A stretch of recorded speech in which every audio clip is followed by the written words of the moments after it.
What's going on, shifters? CW Marco here again with another book review, and I have something a little bit similar to Catch 22, but something also very special and very well known, a piece of a classic American literature. This is Slaughterhouse 5 by Kurt Vonnegut. And as we know, Kurt Vonnegut, one of the most popular, well-known satirical authors of the 20th century. And I do have a few items to bring to the Slaughterhouse 5 review. And unfortunately, guys, I do not have my pack of Newports because, and let me tell you why, this is important, they were lost in the mud, in the slime, behind enemy lines on the German frontier.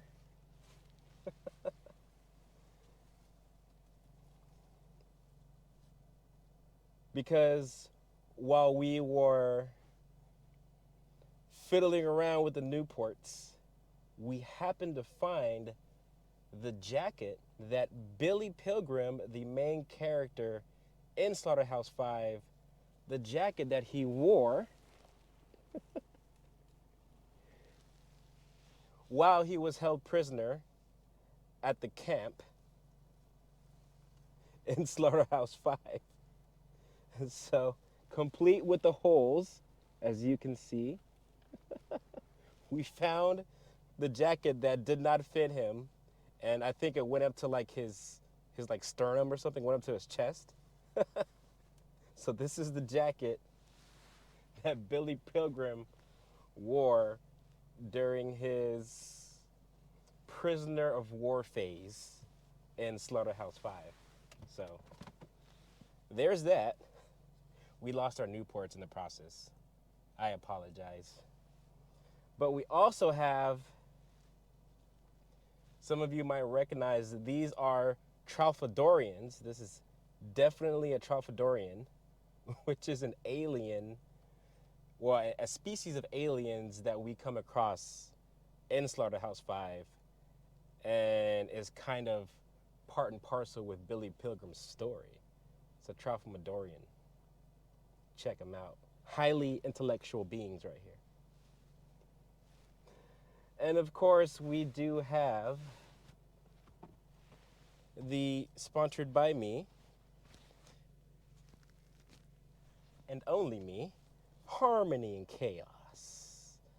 Again, Harmony and Chaos is my own novel, my very first novel.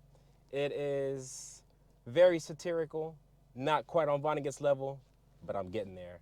Also an absurdist fiction, very crazy stuff, very funny stuff. The main character is a wild Russian former sniper. Check it out. Very cool stuff. Harmony and Chaos. Shall we get started with the review of Slaughterhouse 5? And kind of bringing that same energy that Catch 22 brought, where reviewing something that is considered a classic has that same redundancy. But again, for the sake of absurdity, we shall review it. And so, what do we have? We have three things, as always: an overview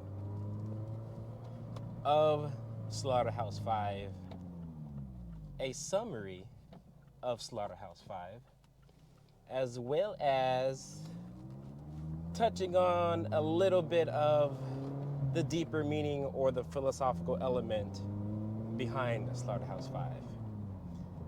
So, Slaughterhouse 5 overview. What is it? Slaughterhouse 5 is another wartime novel.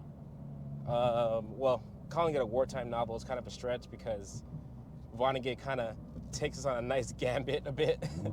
But this is nonetheless an anti-war novel written by Kurt Vonnegut, who used his experience when he was a soldier, and he experienced the bombing of Dresden, and he saw the hellfire firsthand and lived to tell the story in Slaughterhouse 5. So that's what we're dealing with. So our guy, the main character, his name is Billy Pilgrim. Billy Pilgrim sounds like a very aggressive name. And when you hear Billy Pilgrim, you think of like a schoolyard bully, you know? The guy that used to take your lunch money back in 1975, you know, he kind of had like freckles all over his body and was like a redhead. And had like a shirt that was like one size too small, you know? It's Billy Pilgrim. Billy Pilgrim's coming down the hallway, guys. Well, I hate to say this, but Billy Pilgrim in Slaughterhouse 5 does not bring that kind of energy at all. As a matter of fact, Billy Pilgrim is very much kind of this indifferent, going through the motions of life, unassuming, kind of frail guy. And Billy Pilgrim has a bit of an issue because either he's suffering from trauma, suffering from PTSD, or he's having actual experiences of traveling through time in different phases of his life. And so, going into the summary now, Billy Pilgrim, or we see Billy Pilgrim in different eras, in different times. We see Billy Pilgrim as a prisoner of war. We see Billy Pilgrim as a family man. We see Billy Pilgrim experiencing an alien abduction and kind of the interactions that he has with these so-called Tralfamadorians, and sort of interactions like that. And so Vonnegut's writing style is very, how do you call it? It's almost poetic, because he writes in like these short like stanzas, like these paragraphs, like these mini paragraphs. And he kind of has his own flavor of writing, you know. He has some like catchphrases, like a big one is, "and so it goes." And so after every paragraph, or after every little tidbit of the story, he ended with, "or so it goes." And so that's kind of his little flavor right there. But Billy Pilgrim, we're taken to World War II, where he's a prisoner of war, and he has to deal with the first-hand experience of suffering in a German camp. And then kind of the really big piece is, and my favorite part of the story, is the interactions between Billy Pilgrim and the Tralfamadorians. And the Tralfamadorians are supposedly these super highly intelligent, futuristic aliens who have no real concept of time. So time to a Tralfamadorian is kind of everywhere and everything at the same time. There is no past, present, or future for a Tralfamadorian.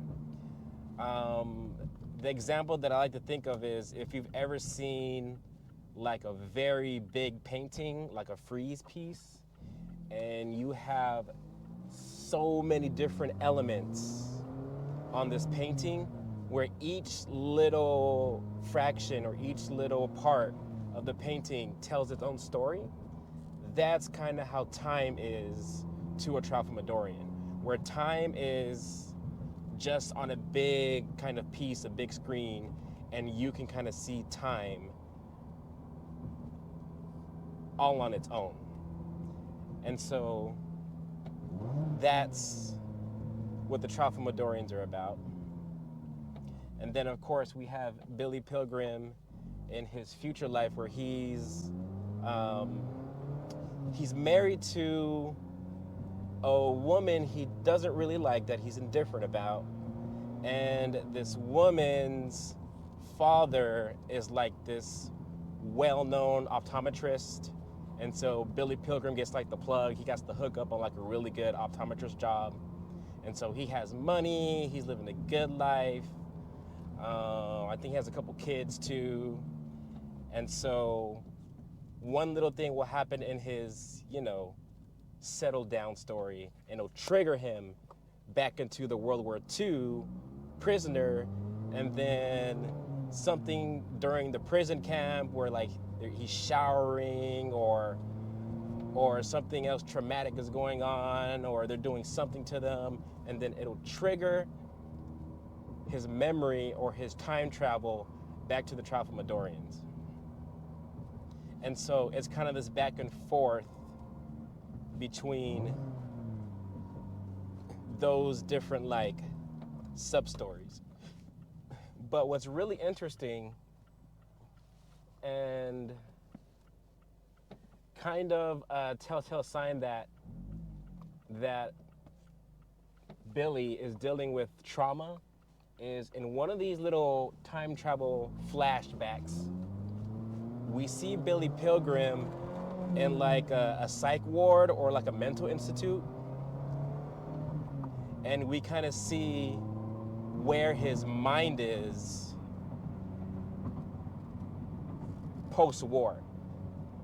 So it was like a few years after the war, and he came back from Germany, and he's in the mental institute, and he meets a friend, and his friend is really big into sci-fi books, go figure, right?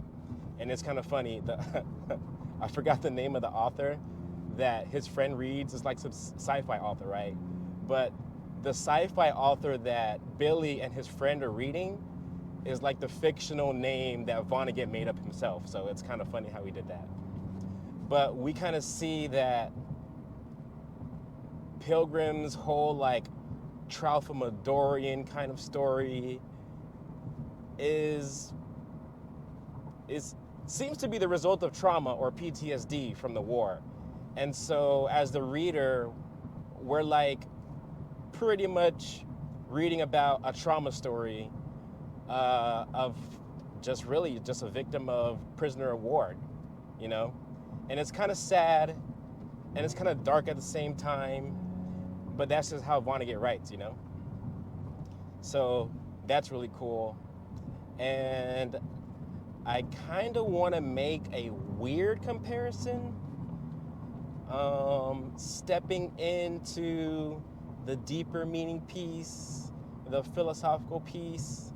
I want to make a weird comparison to a movie, actually, comparing the Tralfamadorians to the extraterrestrials from the movie Arrival.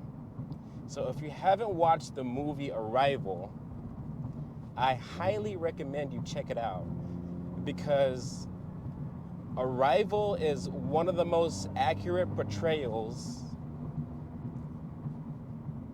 of how the world or society would react if an alien invasion were to happen. And so we have all these different governments and societies around the world trying to figure out what to do. They're trying to figure out if these aliens are good or evil. And we have different countries with different, like, their own kind of incentives to do stuff. And so Arrival is really cool because it feels like, man, this is this could actually happen. Like, we could see China and the US and Russia trying to figure out what to do with these aliens, because there's no like global leadership in the world. We're stuck kind of like in a faction between different countries and who has the biggest responsibility to handle these extraterrestrials. And I really love that about Arrival. But the extraterrestrials, these aliens in Arrival, they have this same philosophy as the Tralfamadorians in Slaughterhouse 5. And it's kind of interesting. Like this whole concept of time and like the knowledge of the universe is almost freakishly identical to the Tralfamadorians in Slaughterhouse 5. And so that is a weird comparison, but the philosophies of the two aliens and each of those things in Arrival and Slaughterhouse 5 is weirdly identical. And yeah, it's pretty cool. And so just to kind of wrap everything up, Slaughterhouse 5 is, I mean, you have to read it. And it's a short read too. You know, you can read it in, I don't know, 4 or 5 hours. And it really kind of tells a story to the reader of Vonnegut's mindset during this time, you know? And I really like that about Slaughterhouse 5. And the Tralfamadorians are awesome.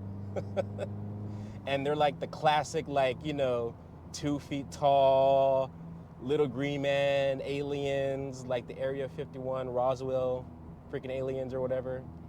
And so that's really neat. And yeah, guys, this has been Slaughterhouse 5 here on Shifting Stories as we downshift the second. And hope y'all enjoyed this little brief Slaughterhouse 5 review. And we will shift you later on Shifting Stories.